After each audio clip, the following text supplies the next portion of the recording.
जय हिंद दोस्तों। जैसा कि आज आपको पता है, अपने भारत देश का जो ये तिरंगा लहरा रहा है, इस तिरंगे झंडे को लहरा रहा है ये हवा में, तो किसी एक व्यक्ति के परिश्रम, मेहनत, त्याग, बलिदान का ये नहीं लहरा रहा है।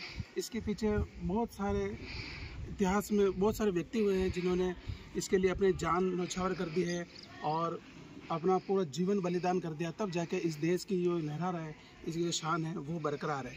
आज उसी एक महान राजा सम्राट का आज जयंती है, जो महाराजा शिवाजी के नाम से हम उनको जानते हैं। तो उनकी जयंती के बारे में आज आपको उनके बारे में थोड़ा, उनके जीवन के बारे में, उन्होंने जो युद्ध लड़े उनके बारे में आपको बताने जा रहे हैं।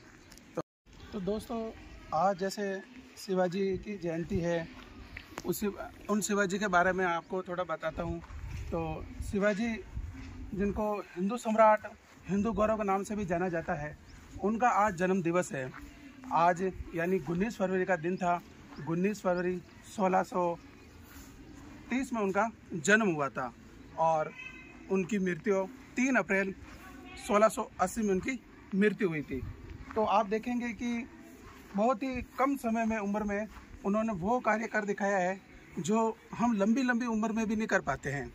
और इन्होंने वो कार्य किए हैं जो मैं आपको बताऊंगा तो आप अपने दांतों तले उंगली दबाने लग जाएंगे कि भाई वास्तव में एक व्यक्ति इतने दुख सहन करके भी, इतना अपना बलिदान देकर भी किस प्रकार उन्होंने अपने धर्म की रक्षा करी। न केवल अपने धर्म की रक्षा करी, बल्कि जितने भी अपने देश के वासी थे उन सबको, उनमें हिंदू धर्म को किस प्रकार से उन्होंने फैलाया है। और उस हिंदू धर्म को फैलाने के साथ में उन्होंने पूरे देश को आज़ाद कराने का एक बीड़ा जो उठाया था, और ऐसी सेना के सामने उठाया था जो उस समय जो सेना थी अपने देश में, जिसका शासन था, जिन्हें मुगल काल कहते हैं, जिस मुगल काल से पूरा देश ही नहीं पूरा विश्व कांपता था, उस पूरे विश्व की शक्ति से वो बंदा अकेला लड़कर अपने पूरे देश में स्वराज्य फैलाने का वो सपना साकार करता है।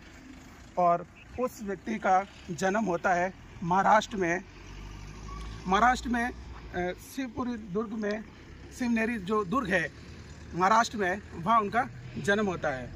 इनके पिता का नाम शाहबाज और माता का नाम जीजाबाई था, लेकिन उनका बचपन अपने दादा की देखरेख, कोणक देव के नेतृत्व में उनका बचपन, उनका लालन पालन हुआ। उनके दादा ने उनको बहुत अच्छी युद्ध नीति की शिक्षा दी, किस प्रकार से युद्ध में अपनी नीति का संचालन करके दुश्मनों को किस प्रकार हराना है, किस प्रकार से कार्य करना है, वो सारी चीज़ें उनको बताई गई थी। तो उनका जो बचपन था, वो बचपन अपने दादा की देखरेख में और अपनी माता के संरक्षण में उन्होंने न केवल युद्ध नीति सीखी थी, बल्कि अपना देश की रक्षा किस प्रकार से करनी है।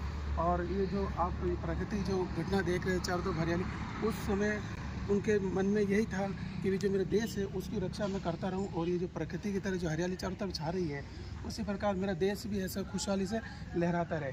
जिस उम्र में हम आप सभी बचपन था हमारा, तो 14-15 साल में हम अधिकतर से गेम खेलते हैं, खेल खेलते हैं और बहुत सारे बच्चों के साथ खेलते हैं। हम इतनी बुद्धि नहीं होती है कि हमको किस प्रकार से क्या कार्य करना चाहिए, लेकिन शिवाजी बचपन से ही युद्ध नीति के बहुत ज़्यादा उसमें परंपरागत हो गए थे, और वो उसी प्रकार से जैसे हम जीवन में क्या करना चाहते हैं तो उसकी प्लानिंग हम क्या शुरू से करें, तब जाके वो कार्य सक्सेस होता है, सफल होता है। लेकिन उन्होंने बचपन में ही वो खेल भी ऐसा खेलते थे जो उनको आगे जाके करना है। जैसे देश को आज़ाद कराने के लिए, युद्ध कराने के लिए वो युद्ध से संबंधित खेल ही खेलते थे। छोटे बच्चों का ग्रुप बनाते थे और उन ग्रुप में क्या करते थे कि वो उन बच्चों के लीडर बनते थे, लीडर बनकर और वो किले जीतते थे। छोटे छोटे जो किले बनाते थे दोस्त, अपने किले, उन किलों को किस प्रकार से लड़ना है, किस प्रकार उनसे जीतना है, इस प्रकार की वो क्या रणनीति उन्होंने बचपन में ही सीख ली थी।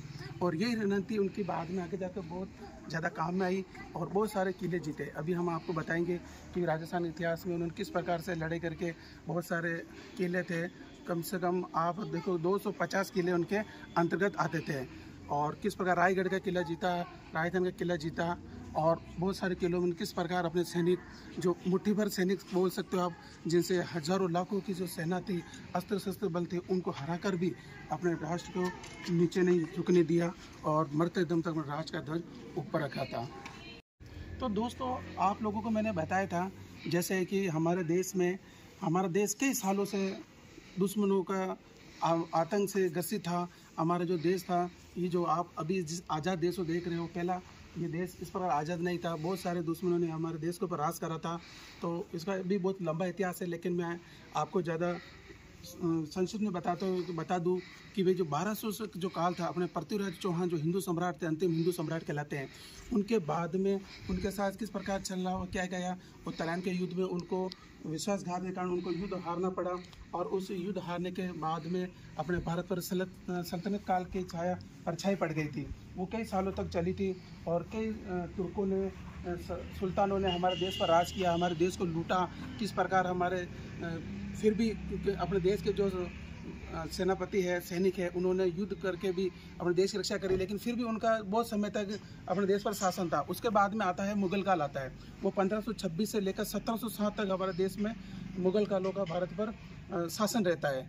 इसी मुगल काल में बहुत बड़े बड़े मुगल सेनापति हुए थे, मुगल राजा हुए थे, जिन्होंने देश के ऊपर बहुत ज़्यादा अत्याचार किए, बहुत ज़्यादा उनका शोषण किया। लेकिन इन शोषणों से किस प्रकार हमारे देश को लड़ते रहे, युद्ध में से जीतकर अपने देश को आज़ाद करवाए, उनमें से भी एक शिवाजी के बारे में आज आपको उनकी जयंती के उपलक्ष्य में बताया जा रहा है। 6 जून 1674 वो तिथि है जिसमें शिवाजी महाराज का राज्याभिषेक हुआ था।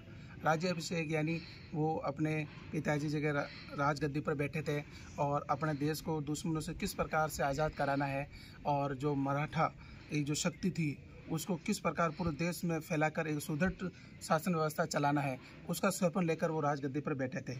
लेकिन जिस समय वो राजगद्दी पर बैठे थे, उस समय पूरा देश अपना मुगल काल की जो मतलब अधीनता है, दास्ता है, उससे जकड़ा हुआ था। तो उस शेर के पंजे में जिस प्रकार से शिकार फंस जाता है, उसको छुड़ाना बड़ा मुश्किल होता है, उसी प्रकार अपने देश को पूरे मुगल काल में जकड़ रखा था। तो शेर के जबाड़े में से अपना शिकार छीनना जिस प्रकार कठिन है, उसी प्रकार शिवाजी को भी पता था कि भाई हमारे देश पर इन मुगल कालों का बहुत छाया है।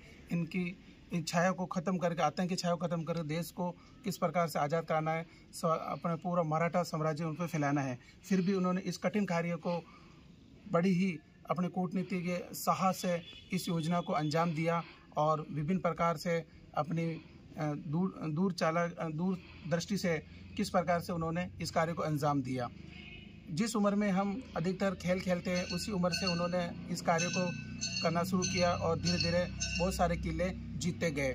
और इसी की सूचना जब दिल्ली और आगरा तक पहुंची, तो वहां पर जो मुगल काल के जो शासक विद्यमान थे, उनका वो आँख में एक कांटे की तरह चुभने लग गए। जिस प्रकार से हमारे आँख में कोई कंकर फंस जाता है तो उसको बहुत तकलीफ देता है, उसी प्रकार पूरे मुगल काल में एक जो हमारे छत्रपति शिवाजी महाराज थे, वो उनको नासुर की तरह चुभ रहे थे। तो उनको निकालने के लिए उन्होंने बहुत प्रयास किया, बहुत मेहनत करी और उन्होंने योजना बनाई, कई प्रकार की चालें चली, षड्यंत्र रचा गया। उसी प्रकार से एक षड्यंत्र में हम देखेंगे कि शिवाजी को गुलाम बनाकर लाने के लिए एक योजना बनाई गई कि भी उनको किसी प्रकार से आगरा के किला में यहाँ इधर लाया जाए और उनको जो हमारा मुस्लिम जो धर्म है उनसे उनको स्वीकार करवा लिया जाए। किस प्रकार से फिर शिवाजी को उनके जो सेनापति है उनके द्वारा बुलावा भेजा गया और संधि के एक प्रयास किया गया कि भाई हमारा महाराज है, मुगल का जो शासक है, वो आपसे संधि करना चाहता है और आपको पूरा मराठा जो राज्य है उनके स्वतंत्र कर देगा। ऐसा बेला फुसला कर वो अपने वहाँ आगरा में लेके चले गए। लेकिन जब वहाँ वो जब पहुँचे तो उनको पता चला कि भाई मेरे साथ विश्वासघात हुआ है, धोखा हुआ है। तो वो इस धोखे से निकलने के लिए उन्होंने एक उपाय सोचा और वह फूलों की टोकरी में से होते हुए वहाँ से बाहर आ गए। ये खबर सुनते ही मुगल काल के जो सेना नायक है उन्होंने उनके पीछे दौड़ लगाई, लेकिन वो उनको नहीं पकड़ पाए। उसी प्रकार आप देखेंगे कि इसी प्रकार एक घटना दूसरी और हुई थी। उसमें जो मुगल जो सेनापति था उनको मारने के लिए उनको जिस प्रकार से एक मित्र दूसरे मित्र को गले लगाता है, अपनापन का भाव दिखाकर उनके साथ विश्वासघात कर उनको मारना चाहा। लेकिन शिवाजी बड़े कहाँ ऐसे डरपोक प्रवृत्ति के थे या ना समझते, उन्होंने भी बहादुरी से अपने उसके आरम पार कर उसको बीच में से उसको चीर दिया था। इस प्रकार अपनी बहादुरी से वो कभी भी किसी के काबू में नहीं आए और अपनी दूरदृष्टि से नीतिज्ञ से बहुत सारे न केवल किले क्षेत्र जीते और मुगल काल को उनको नीचे झुकाने के लिए मजबूर कर दिया। उसी प्रकार उनका जो कहते हैं शेर का बेटा शेर ही होता है, उसी प्रकार उनका एक पुत्र था जो उनका नाम था संभोजी महाराज उनका जन्म होता है। इनके बारे में भी अभी आपको बताएंगे, उन्होंने भी किस प्रकार से कार्य किए हैं।